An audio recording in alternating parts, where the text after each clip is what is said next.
Ba'zilar aytadi-yu, ha? Ilm Chinda bo'lsa ham, borib Xitoyda bo'lsa ham olinglar degan payg'ambarimiz. Bunda dunyoviy ilmlarni aytganlarni ta'bir qilishadi o'zlaricha.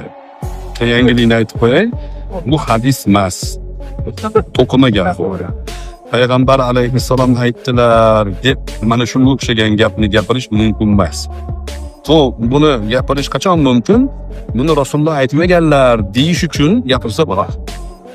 Payg'ambar alayhissalom chinda bo'lsa ham hadisni ilmni olinglar degan hadislar yo'q. Utlubul ilma walau bis-sin.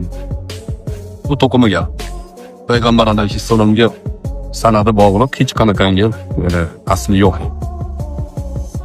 Lekin dunyoviy ilmga targ'ib yo'li bu bilan bizi bor.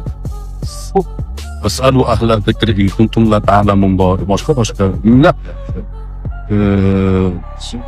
targ'ibotlar bor, sahobalarning targ'iboti bor, va ularning zamonasidagi barcha ilmlarni peshqadam bilganlari bor.